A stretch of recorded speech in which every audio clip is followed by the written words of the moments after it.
മുൻ നഗരസഭാ councillor IP ബിനുവിന്റെ നേതൃത്വത്തിൽ ED ഉദ്യോഗസ്ഥരെ ആക്രമിക്കാൻ ഗൂഢാലോചന നടത്തിയവർ അണിയറയിൽ മറ്റൊരു അട്ടിമറി കളി കൂടി കളിച്ചതായി വ്യക്തമാകുന്നു. അക്രമികളെ സംരക്ഷിക്കാൻ ലോക്കൽ പോലീസ് നടത്തിയ വഴിവിട്ട കള്ളക്കളികൾ കണ്ട് ഞെട്ടിയ എൻഫോഴ്സ്മെന്റ് ഡയറക്ടറേറ്റ് കേസ് അട്ടിമറിക്കാതിരിക്കാൻ ശക്തമായ നിയമ നടപടികളിലേക്ക് കടക്കുകയാണ്. പ്രതികൾ ജാമ്യത്തിനായി ജില്ലാ കോടതിയെ സമീപിക്കുമ്പോൾ കേസിൽ നേരിട്ട് കക്ഷി ചേരാനാണ് EDയുടെ തീരുമാനം. ലോക്കൽ പോലീസിന്റെ അന്വേഷണത്തിൽ ഒട്ടും വിശ്വാസമില്ലാത്തതിനാൽ കേസ് CBIക്ക് വിടണമെന്ന ആവശ്യവും ഇപ്പോൾ ശക്തമായി ഉയരുന്നുണ്ട്. കേന്ദ്ര ഏജൻസിക്ക് നേരെ സംസ്ഥാന ഭരണകക്ഷിയുടെ ഉന്നത നേതാക്കളുടെ അറിവോടെ നടന്ന ആസൂത്രിത ആക്രമണമായതിനാൽ CBI ഏറ്റെടുത്താൽ IP ബിനുവിനും കൂട്ടരും ദീർഘകാലം അഴിക്കുള്ളിലാകാനാണ് സാധ്യത. നിലവിൽ കോടതി ജാമ്യം നിഷേധിച്ച പ്രതികൾക്കെതിരെ കൂടുതൽ കടുത്ത വകുപ്പുകൾ ചുമത്താനുള്ള നീക്കത്തിലാണ് കേന്ദ്ര ഏജൻസികൾ.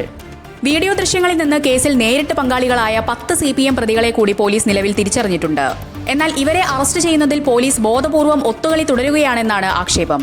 പ്രതിപക്ഷ നേതാവ് പിണറായി വിജയന്റെ തിരുവനന്തപുരത്തെ വാടക വീട്ടിൽ ED റെയ്ഡ് നടത്തി പുറത്തിറങ്ങിയപ്പോഴായിരുന്നു IP ബിനുവിന്റെ നേതൃത്വത്തിലുള്ള സംഘം ഉദ്യോഗസ്ഥരെയും വാഹനത്തെയും ക്രൂരമായി ആക്രമിച്ചത്. ലോക്കൽ പോലീസ് കേസ് അട്ടിമറിക്കാൻ സാധ്യതയുണ്ടെന്ന് ED ആദ്യമേ സംശയിച്ചിരുന്നു. നിലവിൽ രൂപീകരിച്ചിരിക്കുന്ന പ്രത്യേക അന്വേഷണ സംഘത്തിന്റെ തലപ്പത്ത് മ്യൂസിയം HSO തുടരുന്നതിൽ EDക്ക് കടുത്ത വിയോജിപ്പുണ്ട്. കേസ് അടിയന്തരമായി DYSP തലത്തിലുള്ള ഉദ്യോഗസ്ഥന് കൈമാറണമെന്നാണ് EDയുടെ ആവശ്യം. ഇതിനിടെ വഞ്ചിയൂർ കോടതിയിലെത്തിയ ED ഉദ്യോഗസ്ഥർ കേസിന്റെ നിർണായക വിവരങ്ങൾ ശേഖരിച്ചിട്ടുണ്ട്. ഭരണകക്ഷി പ്രവർത്തകരെ സംരക്ഷിക്കാൻ ആഭ്യന്തര വകുപ്പ് നേരിട്ട് ഇടപെടുന്നു എന്നതിന്റെ വ്യക്തമായ തെളിവുകളാണ് ഇപ്പോൾ പുറത്തുവരുന്നത്. കേസ് നിയമപരമായി നിലനിൽക്കില്ലെന്ന് വരുത്തി തീർക്കാനും പ്രതികളായ രാഷ്ട്രീയ അണികളെ ബോധ്യപ്പെടുത്താനും പോലീസ് ബോധപൂർവമായ നീക്കങ്ങൾ നടത്തി. അറസ്റ്റിലായ CPM പ്രവർത്തകർക്ക് കോടതിയിൽ നിന്ന് എളുപ്പത്തിൽ ജാമ്യം ഉറപ്പാക്കാൻ പോലീസ് ഒരേ സമയം ഇരട്ട ഫോർമാറ്റുകൾ തയ്യാറാക്കി കള്ളക്കളി നടത്തിയെന്നാണ് പുറത്തുവരുന്ന ഗുരുതരമായ ആരോപണം. അറസ്റ്റ് നടപടികളിലെ സാങ്കേതിക പിഴവുകൾ മുൻനിർത്തി പ്രതിഭാഗം കോടതിയിൽ ജാമ്യാപേക്ഷയുമായി എത്തിയതോടെയാണ് ഈ അട്ടിമറി പുറത്തായത്. അറസ്റ്റ് കൃത്യമായ നടപടിക്രമങ്ങൾ പാലിച്ചില്ലെന്നും മജിസ്ട്രേറ്റിന് ഇത്തരം പിഴവുകൾ തിരുത്താൻ ഉത്തരവിടാൻ അധികാരമില്ലെന്നും സുപ്രീം കോടതി വിധി ഉദ്ധരിച്ച് പ്രതിഭാഗം ശക്തമായി വാദിച്ചു. എന്നാൽ മജിസ്ട്രേറ്റ് ഈ വാദങ്ങൾ പൂർണ്ണമായി തള്ളുകയും പ്രതികൾക്ക് ജാമ്യം നിഷേധിക്കുകയുമായിരുന്നു.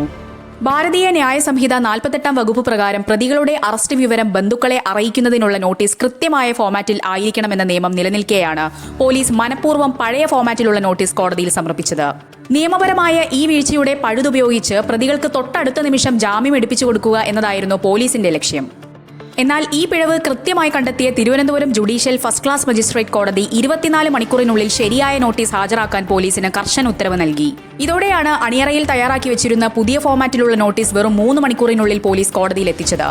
ഇത്രയും വേഗത്തിൽ പുതിയ നോട്ടീസ് ഹാജരാക്കിയത് ദുരൂഹത വർദ്ധിപ്പിക്കുന്നു. കേസിൽ അറസ്റ്റിലായ ആദ്യ 5 പ്രതികളുടെ റിമാൻഡ് റിപ്പോർട്ടിനൊപ്പം പഴയ ഫോർമാറ്റിലുള്ള നോട്ടീസ് സമർപ്പിച്ച പോലീസ് കോടതി ഉത്തരവിട്ടതിന് പിന്നാലെ വെറും 3 മണിക്കൂറിനുള്ളിൽ പുതിയ ഫോർമാറ്റിലുള്ള കൃത്യമായ നോട്ടീസ് ഹാജരാക്കിയത് ഉന്നതതല ഗൂഢാലോചനയിലേക്ക് വിരൽ ചൂണ്ടുന്നു. പ്രതികളെ ഏതു വിധേനയും രക്ഷിക്കാനായി പഴയതും പുതിയതുമായ 2 തരത്തിലുള്ള ഫോർമാറ്റുകളും പോലീസ് നേരത്തെ തന്നെ സ്റ്റേഷനിൽ ഒരേ സമയം തയ്യാറാക്കി വെച്ചിരുന്നു എന്നതാണ് ഇതിൽ നിന്ന് വ്യക്തമാകുന്നത്.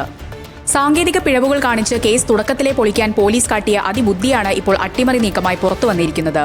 കേസ് അട്ടിമറിക്കാൻ പോലീസ് കാട്ടിയ ഈ ഡബിൾ ഗെയിം കേന്ദ്ര ആഭ്യന്തര മന്ത്രാലയത്തിന്റെ ശ്രദ്ധയിൽപ്പെടുത്താനും ED ഒരുങ്ങുന്നുണ്ട്. കേന്ദ്ര ഏജൻസിയുടെ ശക്തമായ ഇടപെടലോടെ IP ബിനു അടക്കമുള്ള പ്രതികൾക്ക് വരും ദിവസങ്ങളിൽ നിയമക്കുരുക്ക് കൂടുതൽ മുറുകാനാണ് സാധ്യത.